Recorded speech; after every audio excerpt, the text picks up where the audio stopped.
Hello, welcome to the show. Hi, Maria. Hi, Data. Wow, I've been up all night. I'll be so glad when my bed is finished. Adjusting my light.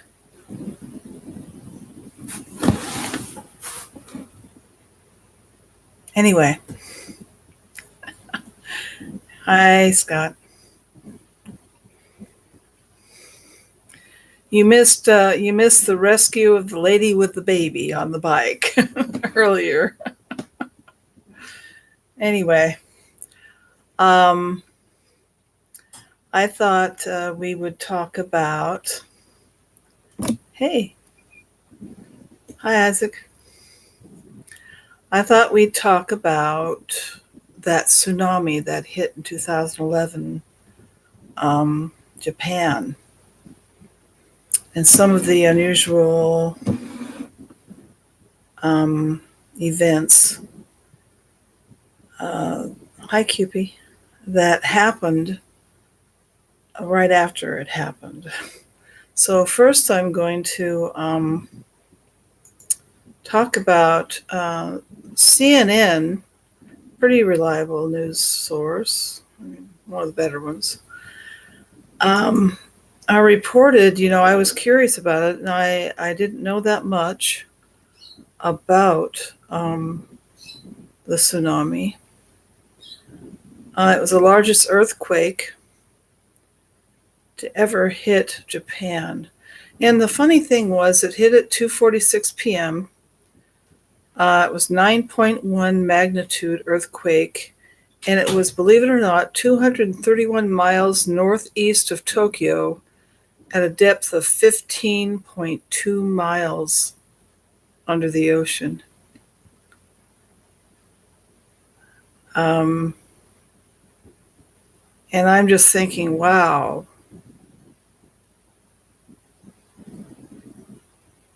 that they must have had some warning. I mean, they should have had some warning. I mean, that would have been before it hit Japan. It would take a while to travel 231 miles. It caused a tsunami with 30-foot waves, and it damaged several nuclear reactors in the area. The combined total of confirmed deaths and missing is more than 22,000. Nearly 20,000 deaths and 2,500 missing. Deaths were caused by the initial earthquake and tsunami and by post-disaster health conditions. I don't know how the initial earthquake, they must have felt the earthquake before the tsunami got to them. That's the only thing I can figure here by how it's worded. At the time of the earthquake, Japan had 54 nuclear reactors with 2 under construction and 17 power plants that produced about 30% of Japan's electricity.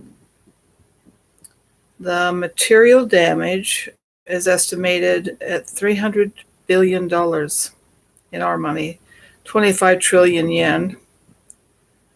Of course, we all know about the Fukushima plant having some serious issues. Now, this wasn't as bad as Chernobyl, though. Typical dose of Chernobyl workers who died within a month was 6,000 radiation level, and maximum radiation at Fukushima was only 1,000. So it's 6 times worse at Chernobyl. Still not good, though. Still very deadly. Japanese government estimated the tsunami swept about 5 million tons of debris offshore, but 70% sank, leaving 1.5 million tons floating, and the debris was not considered radioactive. Now, a 9.1 earthquake is pretty serious. And I will be probably talking about some other earthquakes that are in our past that we may not be familiar with.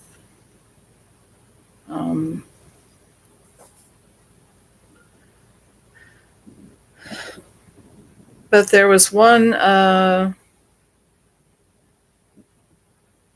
U.S. Geological Survey, the quake appears to have moved Honshu, Japan's main island, by 8 feet and has shifted the Earth on its axis. So this actually shifted the Earth on its axis. That's crazy. About 9,500 people, half the town's population, are reported to be unaccounted for. That's horrible.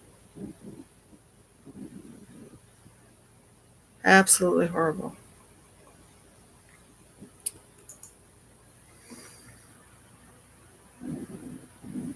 I'm going to look at what you... So it used to be 9.8?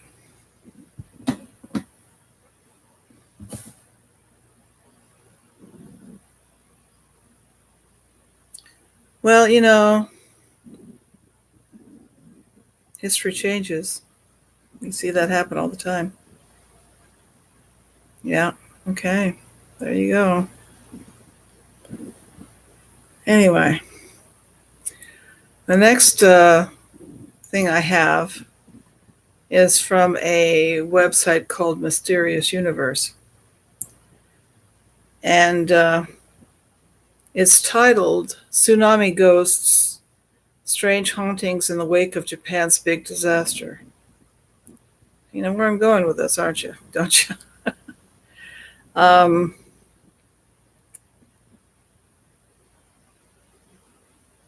The person that wrote this was there when it happened. I will post, of course, the websites in the description when I'm done posting this, because I want you to read these. I can't tell you the whole article, and there's a lot in them.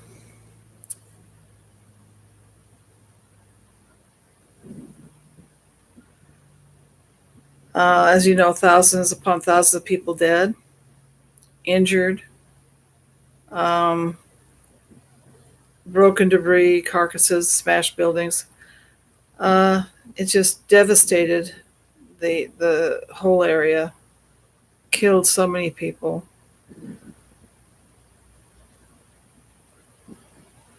The problem is all those people that they couldn't find the bodies, the missing and the dead, that maybe the dead they found are okay, but the ones they didn't find the bodies. Not so long after the tsunami hit, there began to trickle in a variety of odd stories and accounts, with encounters with the ghosts of those whose lives have been cut short in the tragedy. It happened so quickly. They say they see phantoms, people lining up at abandoned supermarkets as if they're going about their everyday business, lingering in places they would go in life, skulking about the barren, jagged rubble that had once been their homes. There's also been terrifying visions of ghostly figures frantically running inland as if from the waves, only to disappear. Many people claimed they'd been approached by people they'd known in life but knew to be dead, who spoke to them briefly or asked for help before fading right before their eyes. One elderly woman from Onagawa, who had died in the disaster, had the rather unsettling habit of showing up at a refugee camp for a casual cup of tea, with witnesses claiming they hadn't had the heart to tell her she was dead. Obviously, they have a different view of death than we do. They don't have a problem admitting they see these things. She apparently would leave behind wet splotches of seawater. Sometimes they'd be visited at night by these specters. The taxi drivers would pick up people that would disappear when they got to the destination. They wouldn't be there. And this is the classic,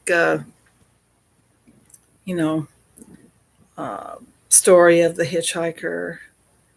One driver described how he picked up a young woman a couple of months after disaster who had wished to go from Ishinomaki Station to the Minamihama district, an area that had been thoroughly erased from existence by the tsunami. When the driver told the woman that there was nothing left there to drive to, she calmly asked him, "Have I died?" before dematerializing. So we've got all kinds of things going on here. Terrifying. I mean, they're already dealing with mourning the loss of their homes, their family, probably their pets. And then they have to deal with this paranormal stuff going on too.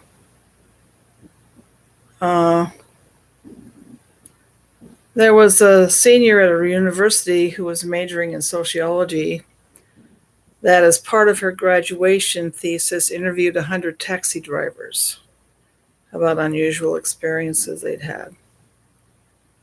And it was the typical, one of the drivers says, "It's not strange to see a ghost here. If I encounter a ghost again, I will accept it as my passenger." Yeah. Bad.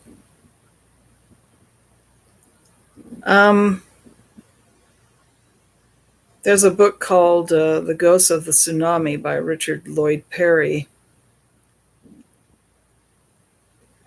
And has quite a few stories on that. I'll put the link to his book as well. They would have Buddhist priests come out and try to bless things so that these spirits would find peace. But I'm going to tell you what a lot of their beliefs are about people who die in this manner. That sometimes they end up being what they call a hungry ghost. So if you watch anime or anything like this, you've probably heard of this. Or if you watch any scary Chinese or Korean, which I do. I watch Chinese, Korean, Japanese horror movies with subtitles, and they often talk about hungry ghosts. I'm going to read before I get into that, I'm going to look at the chat real quick.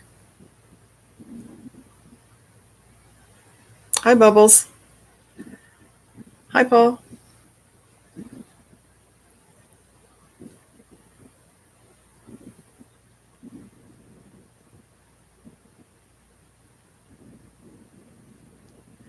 Yeah, I wondered, Cupid, did you guys feel that earthquake down where you are? I mean, it was pretty big. You must have had something happen.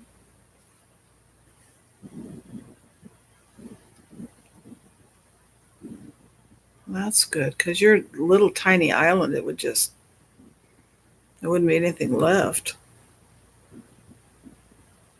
Thank goodness.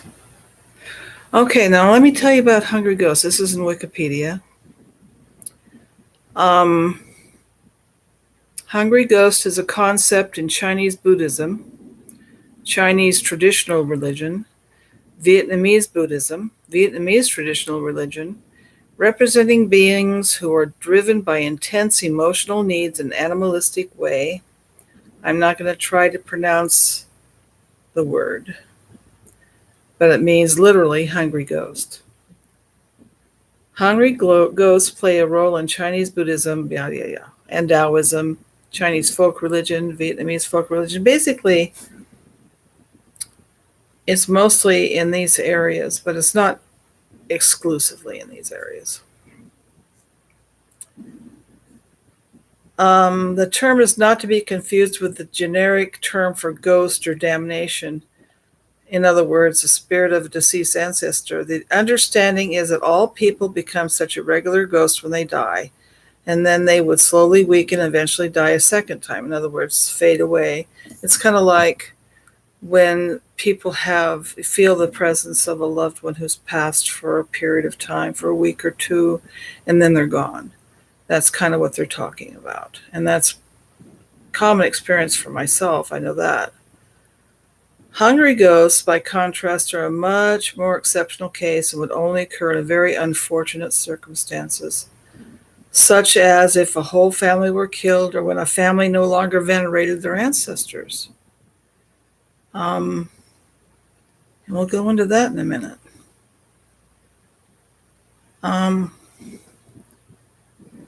And they talk about reincarnation, all that. And there are legends regarding the origin of the hungry ghost. In the Buddhist tradition, there are stories of these in their texts and stuff. One story is of a rich man who traveled selling sugarcane juice. One day, a monk came to his house looking for some juice to cure an illness. The man had to leave, so he instructed his wife to give the monk the drink in his absence. Instead of doing this, she secretly urinated in the monk's bowl. Who does that? And added sugarcane juice to it and gave it to the monk. The monk was not deceived. He poured the bowl out and left. And when the wife died, she was reborn as a hungry ghost. It's called karma. There's lots of things like that. Okay. Now, most cultures have belief systems and traditions regarding the dead.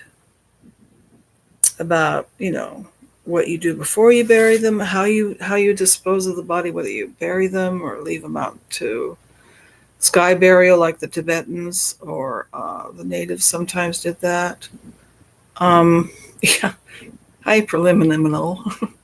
Yeah, the monk's too smart. I was Lucky here. Hi, Lucky. But here you have this particular culture has their way of appeasing the hungry ghosts or preventing them. They have special customs regarding dead people and their ghosts that are thousands of years old. The popular folk religion called Taoism includes days for dealing with errant ghosts in the land. They visit in the 7th month of the lunar calendar. Special precautions and ceremonies are necessary. The Hungry Ghost Festival is the most important festival of the Hungry Ghost month.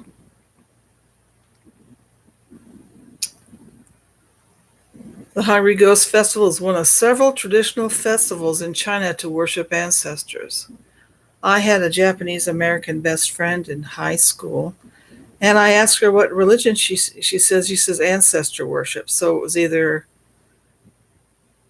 Taoism or Buddhism or something. They're all kind of like that. The people are said to have begun celebrating the festival a day earlier during a time of long warfare to avoid being attacked by enemies during the inauspicious day. This is what they do. They perform special ceremonies to avoid the wrath of the ghosts, such as putting the family's ancestral tablets on a table, burning incense, and preparing food 3 times that day. The main ceremony is usually held at dusk, People put the family's ancestral tablets and old paintings and photographs on a table, then burn incense near them. Plates of food are put out, and the people may kowtow in front of the memorial tablets. Kowtow. I haven't heard that expression in a long time. They're probably kneeling in prayer. Kowtow. That sounds so, I don't know. And report their behavior to their ancestors to receive a blessing or punishment. People also feast on this night, and they may leave a place open at the table for a lost ancestor. They want to feed the hungry ghosts who've been wandering the land since the beginning of Hungry Ghost Month. It is thought after 2 weeks of activity, they must be very hungry. They also, on the first day of the month, they burn make-believe paper money. So if you go to like a Chinese or Asian grocery store, in the section where they have the incense, they'll have these little packets of fake money and things like that. And that's what that's for. They'll burn candles. Sometimes they go to temples.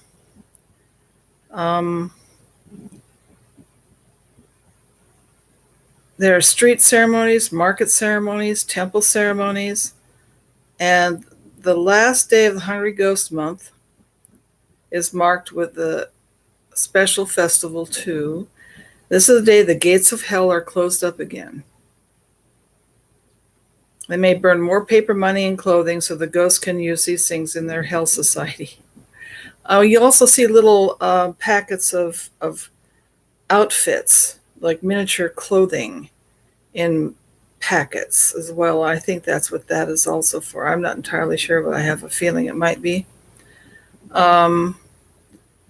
The pictures and tablets of ancestors may be put away on the shelves and hung back on the walls where they were before. In order to get the ghosts to go away, the Taoist monks chant to make them leave. The ghosts are thought to hate the sound, therefore scream and wail. Many families will float liver lanterns. River lanterns. I've been up all night, so forgive me.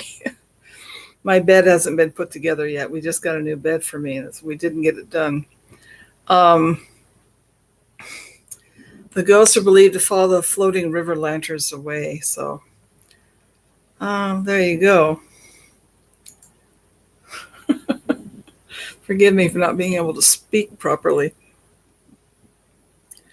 And you think, well, that's cool. They do that in these countries, right?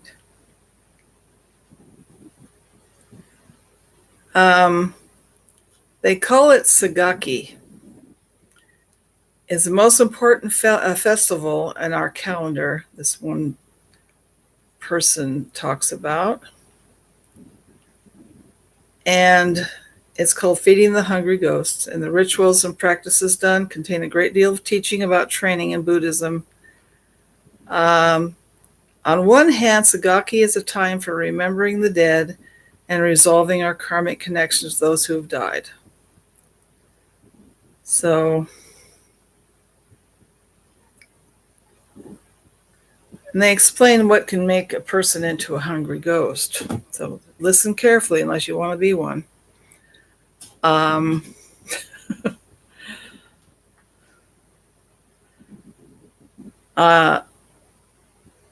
It's someone who has a desperate need, but like a woman with a phantom itch can find no relief. Women who frantically cling to their children long after they are grown, and men who cannot get enough wealth and success are everyday examples of hungry ghosts. In these examples, the problem lies in trying to satisfy an inner need for wisdom, equanimity, or peace of mind through grasping after external things instead of cultivating empty-handed all-acceptance. As Buddhism teaches, attachment is suffering, so they have to let go or they become a hungry ghost.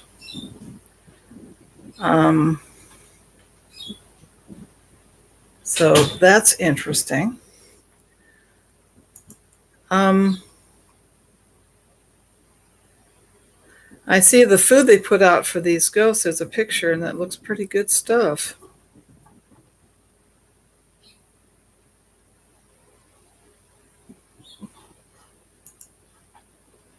The interesting thing is in Los Angeles, um, they have a ghost festival. So they occur in the United States as well. I don't know if they occur anywhere else other than the Asian countries. Um, and they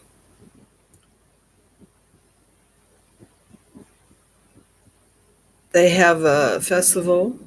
I don't know. You can look and see if there's anything like that near you.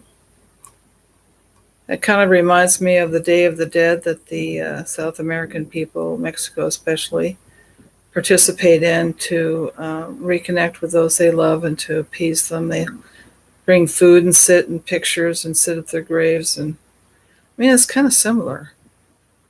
Kind of similar.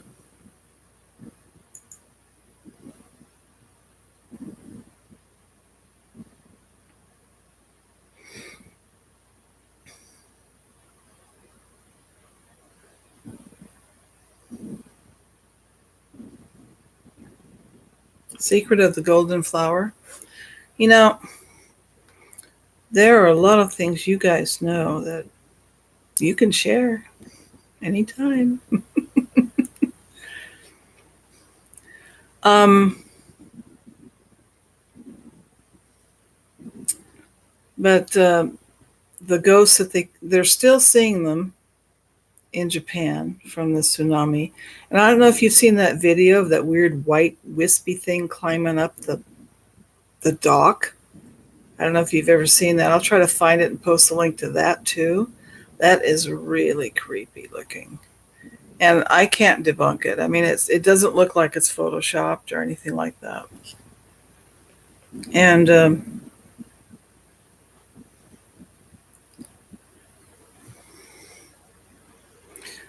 I think it was you, it was you, Lucky, that the family has to help. Do they have to help dig the grave or just fill it up after someone's buried? No, you said the.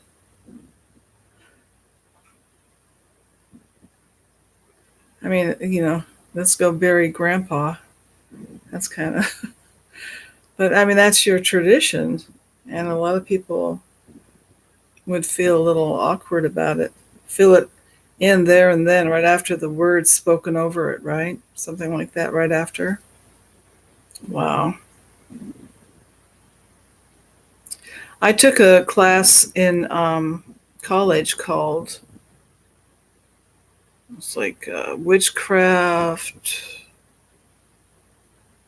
religion, and something else. And oh gosh, they collapse and faint.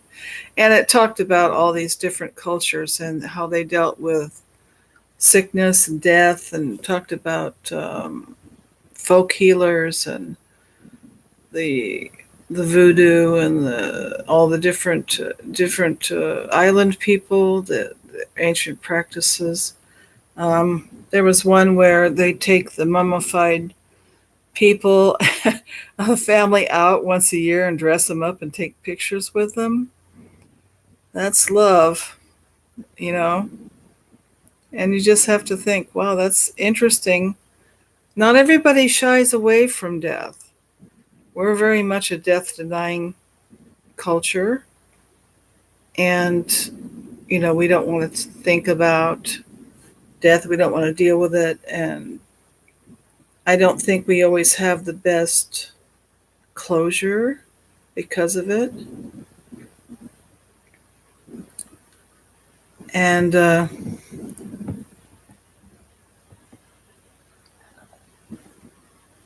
timeline moved.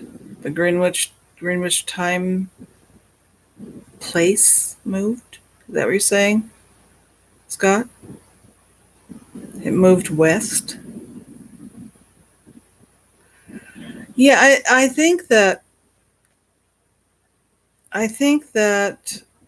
people, you know, I think that people don't want to think about it, but I took a death and dying class. I took a grief and loss class, and it was very interesting how different cultures deal with things and how we do so poorly here in America about, um, you know, doctors sometimes won't even tell someone they're dying. I mean, so they can't even prepare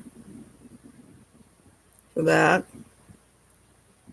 And then when they do pass, they don't really have ways of, they don't have the, oh, let's see, there was someone that she talked about that when her husband died, her family put tapa cloths all over the floor. She might have been Samoan, I'm not sure. And they basically made it a place for her to be quiet and safe. I mean, the whole thing was about her grief and honoring the death of her husband. And most of us don't get, and then people are given a lot more time in other cultures to grieve and to be treated gently.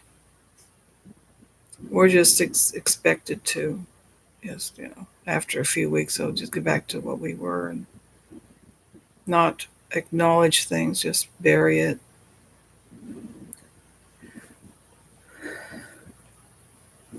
It's not in Greenwich anymore. The time, the time place isn't. Where is it now?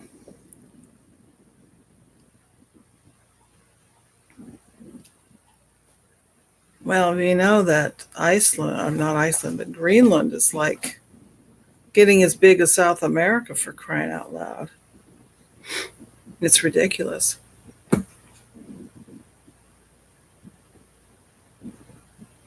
Yeah. My daughter-in-law, she's Korean. They aren't supposed to do any work for a month after having a baby. They're to be waited on, coddled, given special food by a person. And my son hired someone, a Korean woman, to do this for his wife. So she didn't have to do diddly. And it's like, that's a big difference from my experience. I tell you, I did not get to relax and take it easy ever.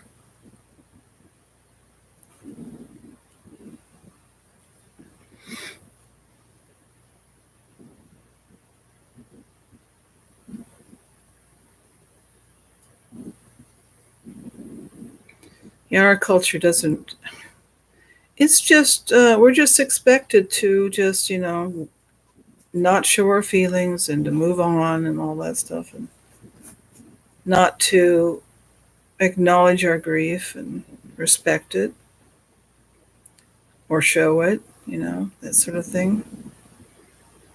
Men aren't supposed to cry, which is ridiculous. My first husband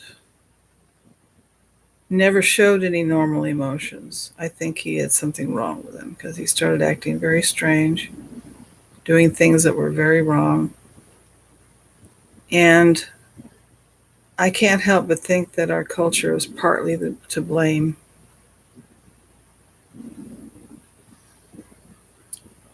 Well, if you don't have a good outlet for your grief, you'll do other things that may not be very good for you and trying to deal with it.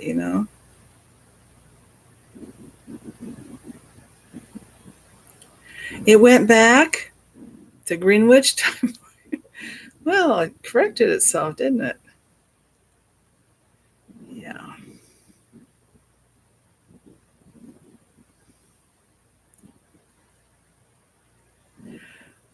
Funny thing is that I'm going to be doing the part 2 of the um, flood thing. And I'm going to tell you about the paradoxes and the confusing information I got. It won't be very long, but I got my intro and outro done, so I'm kind of proud of that. I got it finished. Finally. I know if you don't like this speed, you won't like the other. Anyway. So So you're into astronomy stuff, is that right, Paul? You're really into that sort of thing?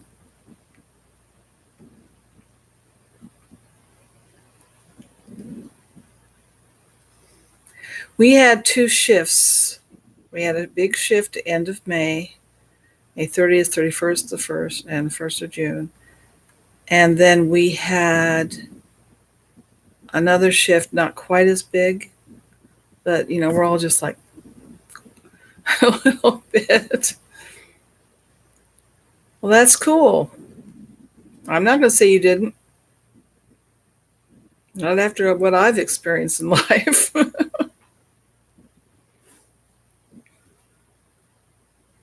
Excuse me. Um,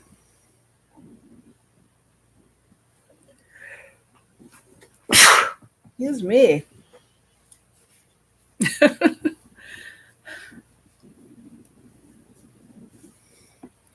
um, anyway, so these poor people in Japan are still suffering from this tsunami. And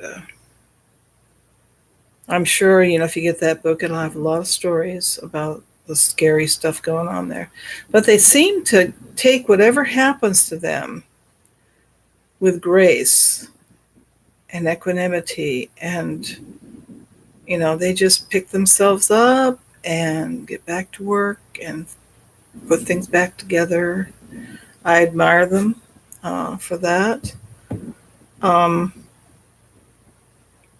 they help each other a lot. They're very generous and helpful in a crisis with each other. I've heard firsthand accounts of this sort of thing, that's the kind of people they are. I have a friend who lived there for a period of time.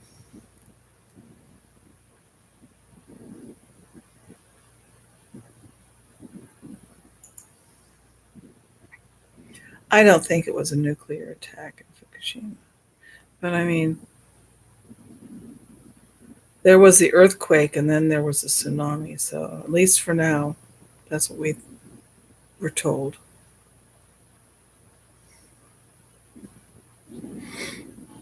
So, um, each shift we go through, if you're watching some shift indicator that's your particular personal one, I recommend you start researching it and go down the rabbit hole like I did with that flood.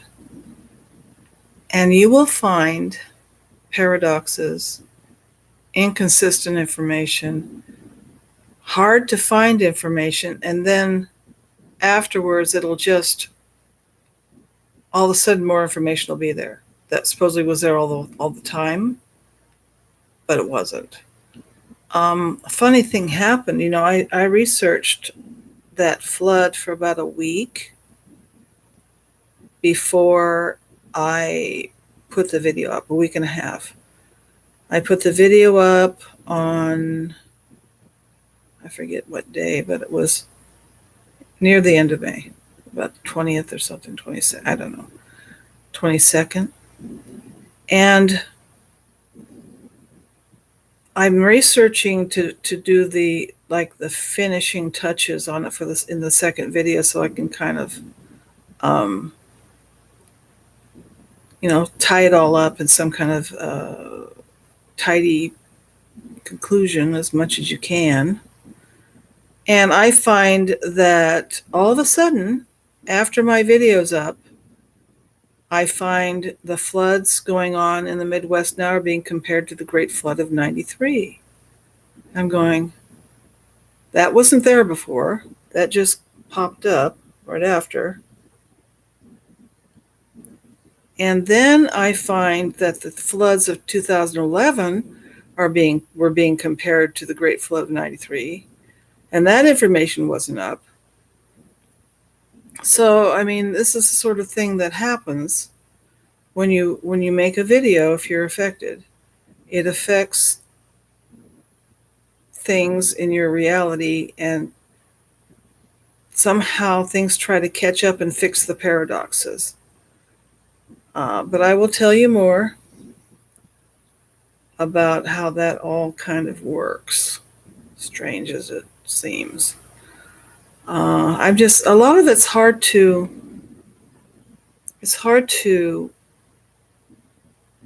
verbalize, because sometimes when you're doing this, you just get a feeling like, what? It just feels odd. It's like things aren't connecting up the way they should. And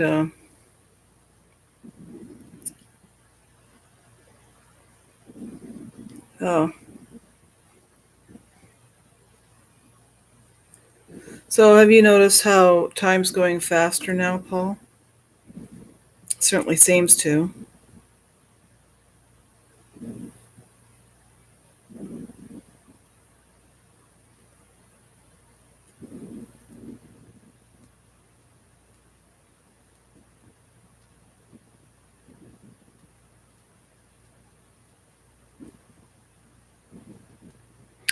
I have a question. Is there any topic that you'd like me to cover?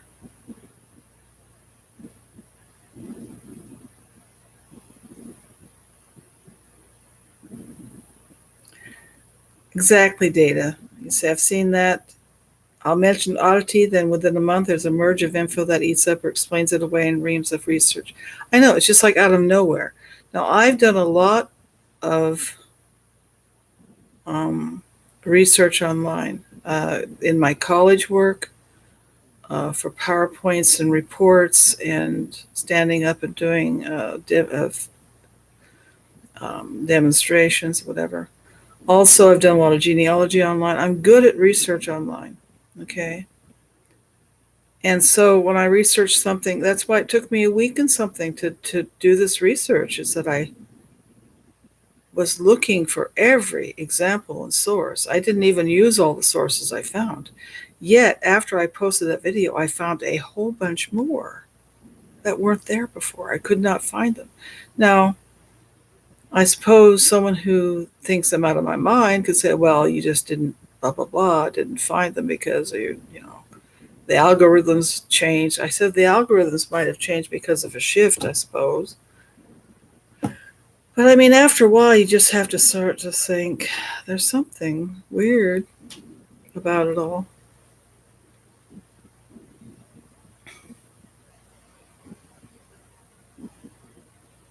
In Data, you know a lot of physics and stuff like that. And I know that a certain person mentioned the speed of light is different than it used to be. Gravity, there's now gravity in space. I mean, it's like all those movies that.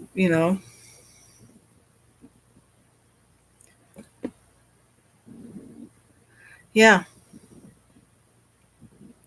So when I do a video, it's only good for the time I made it. The information could change. It could change. Things could be missing out of it that I put in it when we have a shift. And when you have that happen to you, you just like go, like my scar changing completely overnight. It's like, I'm sorry, that's weird.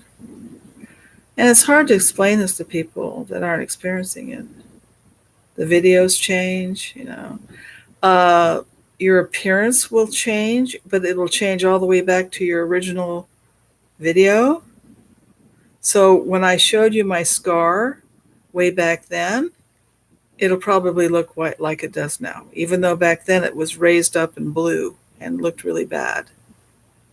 It will, and it used to, if I bumped it, it would really hurt.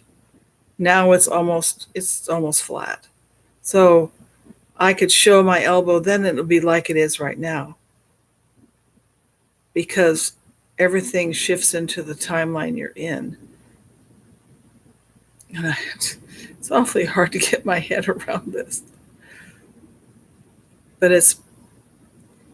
we're shifting, we're traveling through timelines. The timelines aren't changing.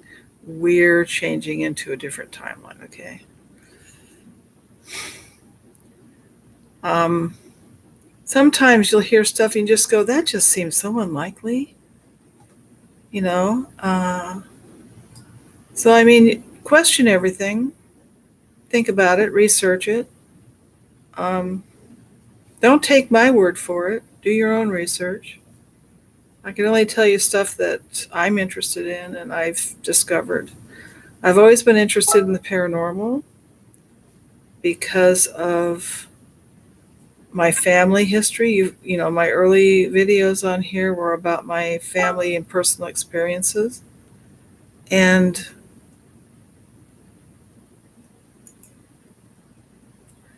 yeah, my weight keeps on, fluctuating. It's like I'm hardly eating anything. It's like, what do I have to do? I eat like one meal a day. It's like, what the hey? I wouldn't mind being taller. I've shrunk half an inch, which isn't unusual. When you reach after a certain age, you do shrink a little. Gravity squishing you, I guess. So I'm not going to be able to do much on some subjects, but I am probably going to do some more stuff on earthquakes because there's some interesting things there. Um, Earthquakes appear and disappear in this timeline.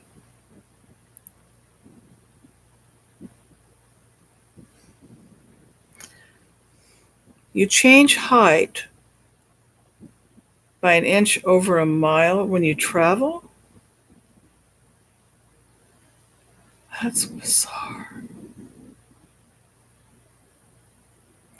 Yeah, but I mean, the thing is that whatever, this timeline, find something that you don't remember happening or looks different to you and just learn it, investigate it so that when it changes, you can say, I know that changed. It's kind of a reassuring thing. So it's to reassure yourself that this is real, even though I know it's real. I, I kind of like to reassure myself, like, I'm not crazy. Good. That's true. Well, I think I'm going to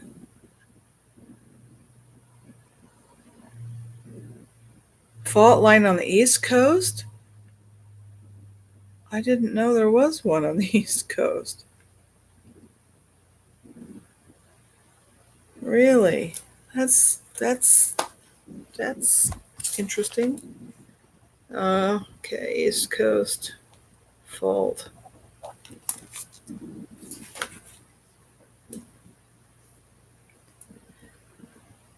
People think you're a little strange, Paul, getting out of the car and measuring yourself. I mean, how do you do it? Where do you go to measure how tall you are? Walk in some random doctor's office. Excuse me, I need to use your scale. Uh,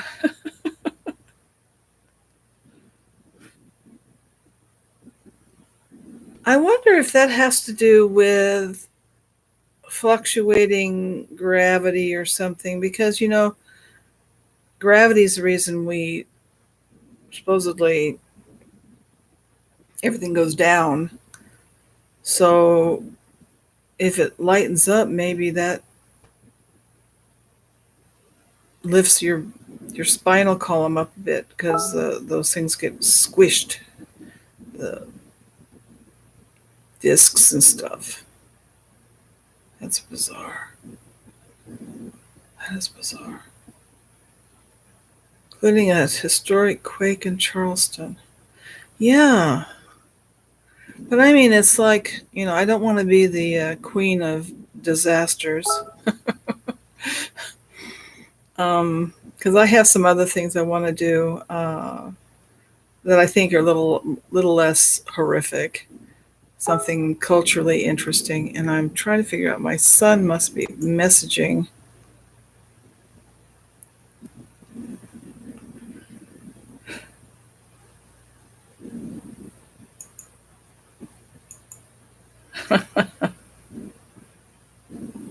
Oh, wow.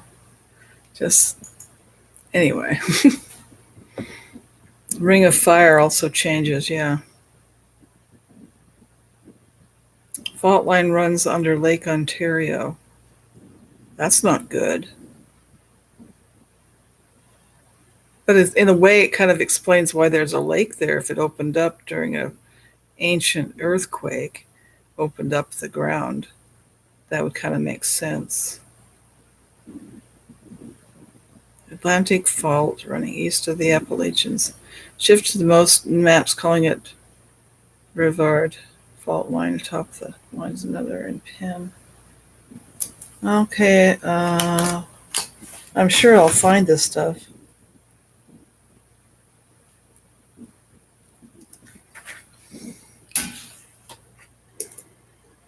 You know, you guys could do videos too. You know. Oh wow. Hamilton, Ontario has an ancient river under it, 1,000 feet down. Is that what feeds the lake? Or is it below the lake proper?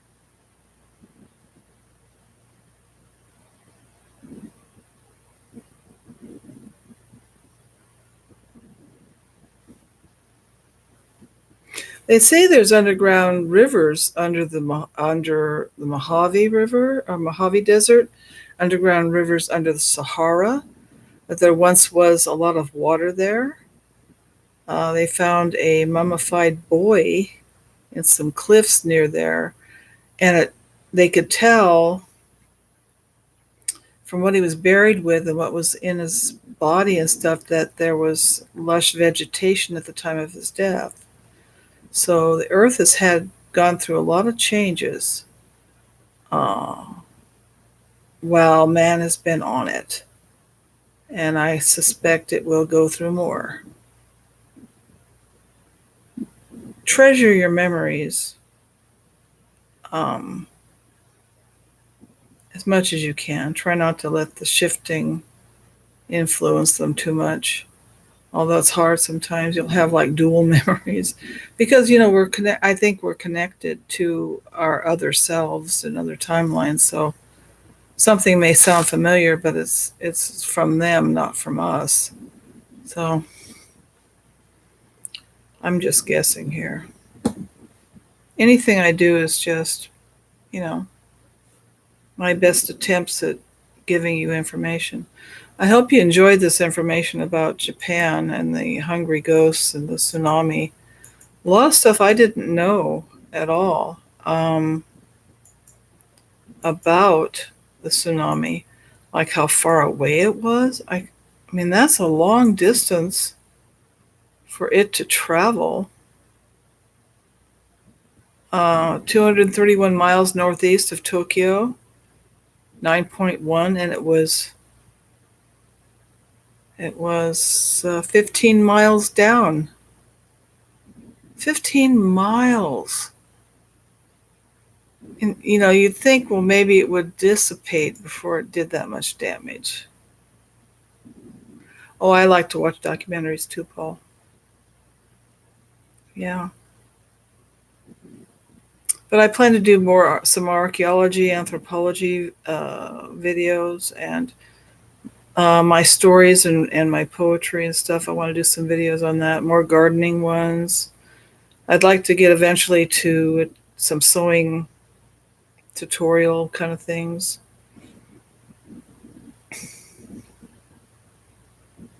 I haven't been hardly anywhere, except in my mind. I've only been to maybe 4 or 5 states. And that most of those were before I was grown too, so I wasn't very old.